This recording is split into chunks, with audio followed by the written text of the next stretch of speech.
The story you are about to hear is true. Attention, all true.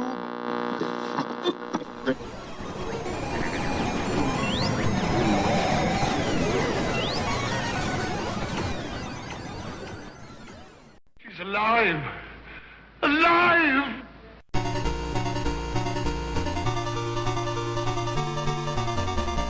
Welcome to the Retroist. As a kid, I would say that I liked to spend the majority of my time inside. I wasn't what you would call an outdoors kid, and I guess if you've listened to this show long enough, that comes across. But I often did have to go outside, sometimes to do chores. One of the chores that my sisters and I had to do, especially during the summer, was yard work. And my sisters and I would go out and do weeding, planting, and mowing. All the while, my father would supervise, usually sitting in a chair. At some point, he would disappear, and after we were all done, we'd come inside and find him usually laying on the couch watching an old movie, half asleep. I would try to get all of my chores done as quickly as possible. Usually this meant I didn't do a great job and would have to do them again, but I got good enough that I would get away with what I did. When I was done, I would go inside to get out of the sun. Now, I couldn't change the channel on the TV, and I didn't want to disturb my half-sleeping father, so I would usually watch whatever was on, even if it was something I didn't really want to watch. This being a weekend afternoon, it was very often old westerns that were on TV, with people like Roy Rogers and Hopalong Cassidy, although sometimes it would be someone I recognized more, say like John Wayne. I didn't think this prepared me for anything in life, except for a basic understanding of movies and westerns, but years later, I'm watching HBO with my friend, and a new movie is premiering called Rustler's Rhapsody.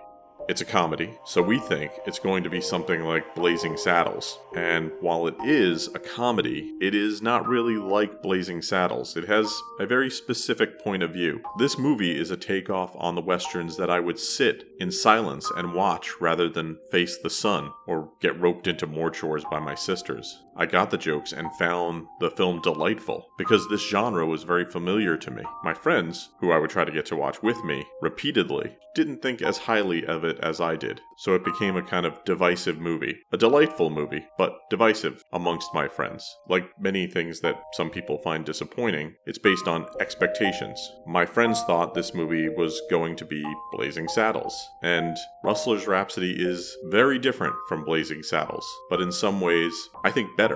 So on today's show, I'd like to talk to you about the 1985 Western comedy classic, Rustler's Rhapsody. We'll talk about the people in front of and behind the camera. We'll talk about its development, its production, its music, its release on home video, and we'll throw in a few surprises here and there. We have an info-packed episode ahead of us, so without further ado, let's start the show.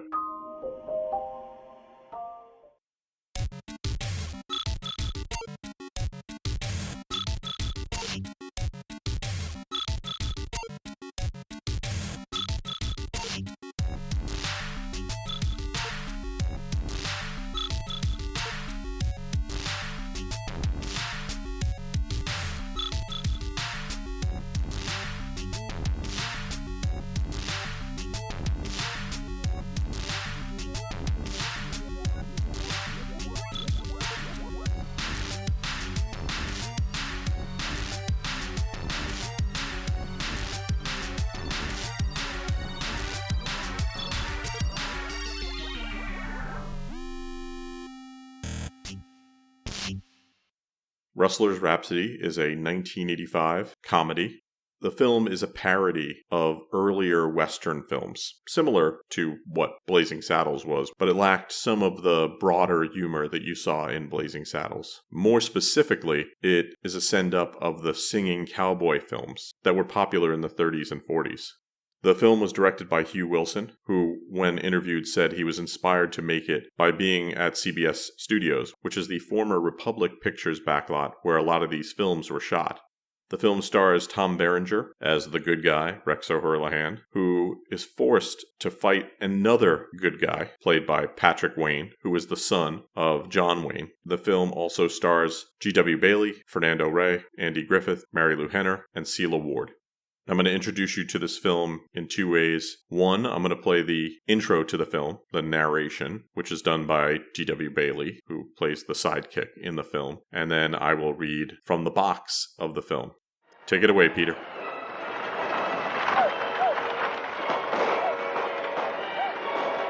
This is how every Rex O'Hurley movie ever made always started. It was the same every time. And they made 52 of them in all, between the years 1938 and 1947. 1947 was the year the lights sort of went out for Rex. Yeah, he never did much after that. Always made me kind of wonder what one of these B-Westerns would look like. You know, if they still made them today.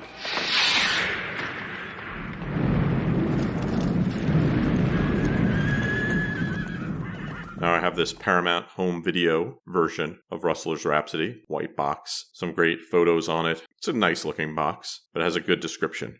Tumblin' tumbleweeds, the Wild West goes wacko when the greatest fast-drawn, fast-dressin', silver-spurred, guitar-playin', singer, cowboy movie matinee idol Rex O'Hurley, Tom Berenger, hits the saddle in Rustler's Rhapsody, a cockeyed, affectionate send-up of the 40s B-movie western. Classic Western stereotypes and cliches get turned on their ear when our fearless hero, fully dressed in white and atop his dancing horse, Wildflower, rides into the tackiest town west of the Pecos to do good deeds and defy desperados. Written and directed by Hugh Wilson, who was responsible for the hilarious Police Academy, Rustler's Rhapsody also stars Andy Griffith and Mary Lou Henner. Now that gives you a little bit of an overview, but I'd like to go deeper into the plot to remind people who haven't seen it in a while. If you haven't seen the film yet, I suggest you check it out before listening to this show. The whole idea of the film is looking at these old films and wondering what one of those films would look like if it was made today. They even say that in the film. So we get this character, Rex O'Hurley, played by Tom Berenger, who is aware of what the plot is going to be of the film. He knows the future because everything has always been the same. The good guy comes into town, he faces off against the bad guy, who's usually rich for some reason, and then when he wins, he rides out of town again. Rex comes into a town called Oakwood Estates with his dancing horse Wildfire, really great character, and he meets the town drunk Peter. And Peter explains everything about this town that he's come into. It's being terrorized by Colonel Ticonderoga, played by Andy Griffith. There's the corrupt sheriff who takes orders from the colonel. There's the prostitute with the heart of gold. None of these things seem to surprise Rex. He's seen it all. But Peter doesn't really get it. How does Rex know all these things? Not everything could be the same. And so you get this meta story being told of Peter wanting to be the sidekick and Rex kind of taking him on, maybe humoring him. But this is all going to play out exactly the same as it did before. But there's a new wrinkle because the colonel hires a good guy to drive Rex out of town. And as I said, this good guy is played by John Wayne's son, Patrick Wayne, and the whole thing gets very confusing for Rex. What plays out throughout the film is a takeoff of the details that you would see in a Western from that era, but in a more self-aware fashion. Of course, as it turns out, things might be different here, but they're not. Because the good guy that Patrick Wayne plays maybe isn't a good guy after all, and in the end, Rex is triumphant. Now, it's not clear why Rex knows everything. It's just a conceit of the film. Some people have speculated that he gets the ability to see everything because he's kind of taking drugs throughout the film. He eats roots in the film that he goes and digs up when he's out by his campsite. He has a great campsite, by the way. A beautiful wardrobe, everything really nicely done, and everything very well organized. He spends a lot of time picking out his outfits. But he also likes to chew on these roots that are supposed to be some sort of drug. Not sure exactly what they are supposed to be. Do they give him insight? It's hard to know. Or maybe it's just a running joke. The vegetable that they used in place, so the thing that they're digging up, were actually sweet potatoes. So when you see them digging things up, they're actually sweet potatoes in the film. Are you a fan of the Retroist Podcast? Do you like more retro stuff? Why not check out the Retroist Patreon? Go to patreon.com/Retroist. Supporters of the show get bonus episodes, bonus tracks, bonus scans, access to the Retroist Discord, and more. Feel good about yourself and make a difference in the world. Support the Retroist. The film was written and directed by Hugh Hamilton Wilson Jr. Wilson was born in 1943. He passed away in 2018. Was a director, writer, TV showrunner, probably best known for two things: as the creator of WKRP in Cincinnati and the film Police Academy. He didn't start in film. He actually worked at an advertising agency in Atlanta when he was younger, becoming a copywriter and eventually creative director. He would then go on to work at Mary Tyler Moore Enterprises in 1975, and his first writing assignment was working on The Bob Newhart Show. He would make the move to The Tony Randall Show and eventually create WKRP in Cincinnati, which ran from 78 to 82. He wanted to get into movies, and he agreed to rewrite a low-budget comedy if he would get to direct it. That movie would be the first Police Academy movie. Because it was a hit, he kind of had the ability to do what he wanted to, and the thing he decided to do was Rustler's Rhapsody. He had grown up watching a lot of these films when he was young, and really loved them. And so this is a love letter through the medium that he was familiar with, comedy. After this film, which didn't do great, he would continue to work, returning to TV, working on Frank's Place and The Days and Nights of Molly Dodd. He would also create the famous Teddy Z and direct movies like Guarding Tess and Blast from the Past. Still, his two biggest films, though, were box office surprises: Police Academy, which I mentioned, and The First Wives Club, which would go on to make a lot of money. He expended a lot of his capital on this film. Police Academy was a hit. He could have done anything. He chooses to write and direct this one. And it's not a weird thing to have made a Western. There was this brief revival of Westerns in the 80s with movies like Pale Rider, Silverado, and another comedy, Lust in the Dust. According to Wilson in an interview, "This isn't really a send-up. We're playing it very straight. We loved those old films, and we're really trying to say something about them. Like, how can the hero keep changing his shirt?" Which is a great question, and you get to see it in this film. Weirdly, Wilson said he wanted George Gaines, who you might know from both Police Academy and Punky Brewster, and I'm not saying he's not a great actor, he's just a little older, to play the lead role of Rex O'Hurlahan. Would have been a very different film had they chosen him. West. It was ugly. I smell sheep. All right, that'll be enough of that talk. Want to be a sidekick, you gotta learn the ropes. And low down mean. Very good. Thank you very much. But at least you knew where you stood. Either you get your rifle and come with me, or I'll shoot your wife in the shoulder. From the director of Police Academy, Tom Berenger in Rustler's Rhapsody, rated PG. Starts tomorrow at a theater near you. Check newspapers.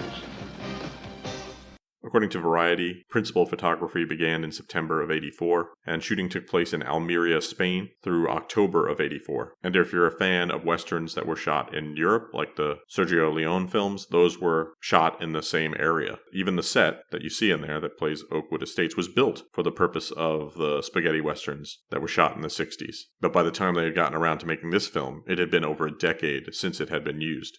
Now a little bit about the cast of the film. Tom Berenger played Rex O'Hurlahan. Tom Berenger, born Thomas Michael Moore in 1949, is a talented actor who was nominated for the Best Supporting Actor for his portrayal of Bob Barnes in Platoon in 86. But he's had lots of roles in lots of very well-respected films. I'm a big fan of Major League, but he's also in The Big Chill, Eddie and the Cruisers, Gettysburg, The Substitute, that's a fun film, Training Day, and Inception, amongst dozens of others. He does a great job playing Rex O'Hurlahan. He plays him really straight, and it works very well.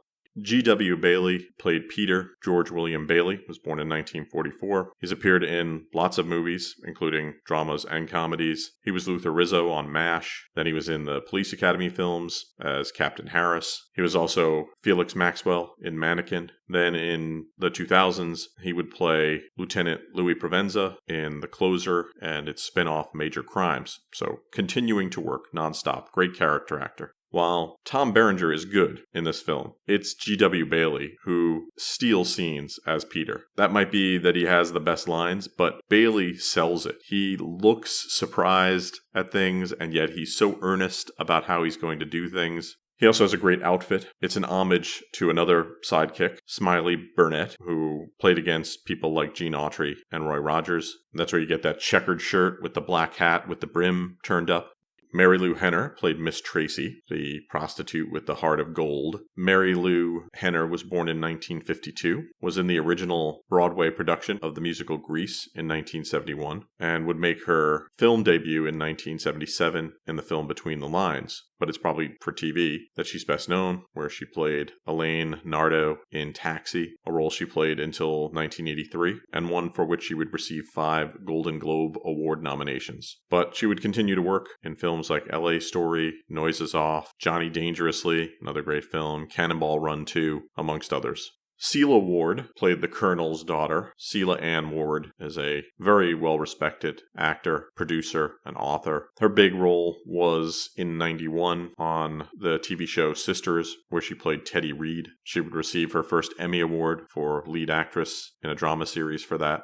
She would get a second one for the role of Lily Manning in the ABC show Once and Again, but she would continue to work. She's also in movies like The Day After Tomorrow, My Fellow Americans, Hello Again, Nothing in Common, and The Fugitive. She's really good in this role in that she is very subtle. She doesn't go broad, she keeps it real straight, and it really works. She's believable in the role, which is fun to say for a comedy. Andy Griffith, yes, the Andy Griffith played Colonel Ticonderoga. Andy Samuel Griffith was born in 1926, passed away in 2012. He's an iconic actor and comedian, singer, writer, worked for 7 decades, known for his folksy personality, breaking through with movies like A Face in the Crowd and No Time for Sergeants. He would be better known for 2 roles, Andy Taylor in The Andy Griffith Show and Ben Matlock, which he played from 1986 to 1995.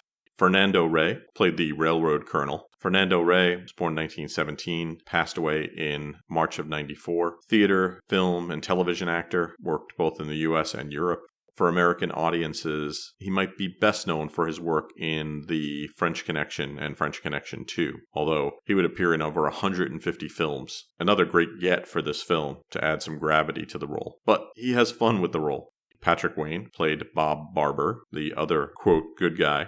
Patrick John Morrison, better known by his stage name, Patrick Wayne, is the son of movie star John Wayne and his first wife, Josephine Alicia Saines.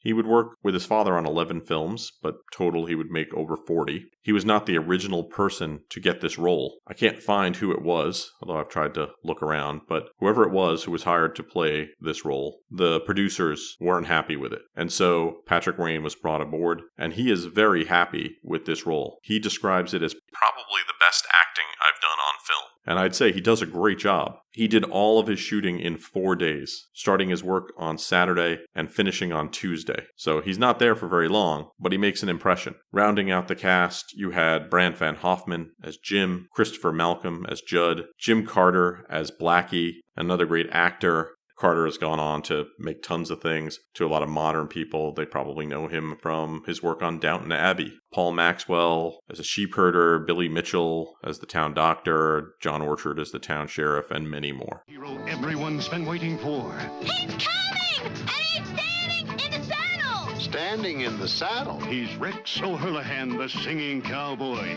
He put the wild in the wild, wild west. Let me have a large glass of warm gin served with a human hair in it. Coming up. You'll find him in Rustler's Rhapsody, a Paramount National pay cable exclusive you won't see on HBO or Cinemax. There's action. Don't just stand there, boys. Give it. Now! Romance. Most men I know only have one gun. Huh? Oh. Want to be a sidekick, you gotta learn the ropes. Thrills. Good. Very good. Thank you very much. And drama. Either you get your rifle and come with me, or I'll shoot your wife in the shoulder. Tom Berenger stars in Rustler's Rhapsody, part of Showtime Salutes American Comedy in April. Music in the movie was put together by Stephen Hartley Dorff. He is an American songwriter and composer. Although his specialty is country music, he's worked in lots of different genres. For people who listen to this show, he's probably going to be best known as the person who wrote the music for As Long As We Got Each Other from the sitcom Growing Pains, which he wrote with John Bettis, a person he would collaborate with on other things, including a sort of less-known TV show from the late 80s, Free Spirit, which I'm also a fan of, and recently started watching again. But he would work on films like Pink Cadillac, Back to the Beach, Honky Tonk Man, and Blast from the Past. He had some bona fides to do a Western film. He had previously composed music for films like Waltz Across Texas and The Honky Tonk Man. But this film was his first score for an actual pure Western. Those other two were set in modern times but had Western themes. The soundtrack was released on record and cassette, and if you're a fan, the LP is actually reasonably priced if you want to pick it up. There are 10 songs. Side 1 has Lasso the Moon, I Break the Horses, Not Hearts, I Ride Alone, great song, Crumbling Stumbleweeds, Lasso the Moon, the instrumental version. Then on side B, you have Sidewinder's Symphony, Prairie Rose, Bull Rider, the instrumental of I Break Horses, Not Hearts, and finally, another good song, Last of the Silver Screen Cowboys. If you can find the soundtrack, it's a pretty good looking album. Brown with brands on it, has a couple pictures on the back, a nice cover with Tom Berenger on the front. So I saw this film on cable TV for the first time. Didn't see it in the theater, but I have printed out what was playing in my neck of the woods when this movie came out. And at this point, we had a 4-plex and a 6-plex in our town. At the 4-plex, you had just one of the guys, which I had gone and seen, Code of Silence, Rappin', and Dungeon Master. And then at the 6-plex, you had Witness, Police Academy 2, so up against the sequel to his original film, Gotcha, Girls Just Want to Have Fun, Rustler's Rhapsody, and Desperately Seeking Susan. My sister would take me to see a few films this year because I remember seeing some of these films in the theater. She did not like Westerns, still doesn't, so that would explain probably why I didn't get to see Rustler's Rhapsody in the theater. Looking at the ads in the paper at this time, Rustler's Rhapsody actually has the largest ad of all of them. After that would be Girls Just Want to Have Fun, Rappin', and Just One of the Guys. So they were promoting this. Oh, there's a great ad for the Dungeon Master. He is the overlord of strange beasts and stolen souls. Oh, that's irresistible. There's an adorable ad for the Care Bear movie as well. So they were promoting this, trying to push it. Lou Luminick, who was our local reviewer, Lou seems a bit conflicted. There's things about the film he likes, especially the performances, doing special call-outs for Berenger and Patrick Wayne, although he says that there could have been a lot more jokes in the film, and points out that the film was actually edited down at the behest of the studio. So perhaps there was more to the film than we get to see, and there hasn't been a director's cut that I've been able to find. His call-out quote is, "The campy, droll humor is a lot closer to Gore Vidal's Myra Breckenridge than Mel Brooks's Blazing Saddles, the box office champ of the genre." And this fits really well into what I'm saying about the film. You had this expectation that this is going to be Blazing Saddles. They even promoted it like it was going to be Blazing Saddles, but it was something else. And when you have that sort of setup, people might be a little disappointed. And some people were pretty disappointed in it. The ones who compared it to Blazing Saddles said it paled in comparison, although some, like Vincent Canby at the New York Times, said it was genuinely funny. The Los Angeles Times called it a joy. Then you go to the Chicago Tribune, who said it's a parody that's looking for a good joke. These bad reviews led to the film getting a nomination for a Golden Raspberry Award, which is this award that I think is cruel for Mary Lou Henner. Fortunately, she lost that Razzie to Bridget Nielsen, who was in Rocky IV at the time. He's coming! Quick, Carl! I'll do everything fast. It's Marathon John. Can't eat a marathon candy bar fast quick, Carl. It lasts a good long time. I'll show you. Chocolate. And caramel. And chewy. I told you. Nobody eats a marathon quick, Carl. A marathon bar lasts a good long time. While the film wasn't a blockbuster, it did just about make its money back, probably with advertising, not so much. But it had a $5.5 million budget and made almost $6.1 million. But the film would do well when it got to cable television and home video. It was in regular rotation on HBO, and eventually when it got onto basic cable, they would play it frequently. It was released on VHS in '85 and was a fairly popular rental in my town. It would then get re-released in '92, and I knew when I was working at the video store, when either somebody rented it or when I worked at Suncoast, somebody bought it, that they were a person I could get along with.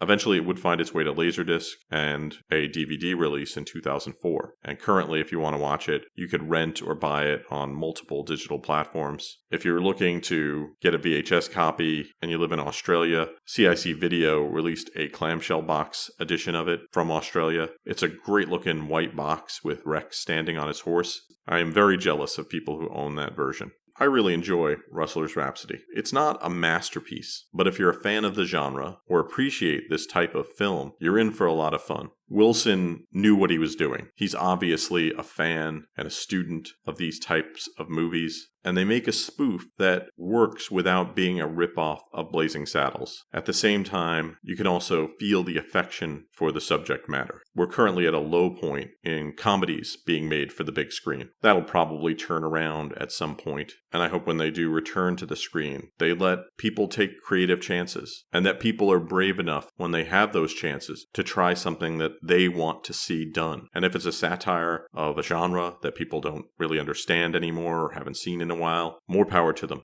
They might not make a ton of money, but they stand out for being different than other things that had been created. So if you're looking for something fun to watch, you want to see some great performances, get a couple of laughs, why not check out Rustler's Rhapsody? I think you'll be glad you did.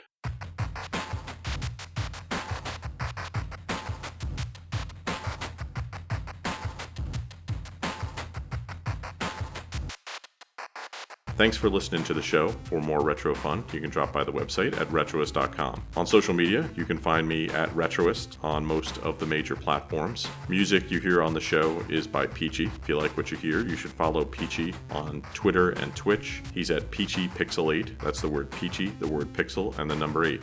Thanks to everyone who's been supporting the show. If you want to support the show, you could do so by giving the show a 5-star review wherever you download it. It's really those 5-star reviews that help people find the show, and I would really appreciate it. If you'd like to support the show further, The Retroist is on Patreon at patreon.com/retroist. Supporters of the show get bonus episodes, bonus scans, and access to the Retroist Discord, the coolest retro community on the internet. Thanks for listening to the show, and I hope you have a great weekend.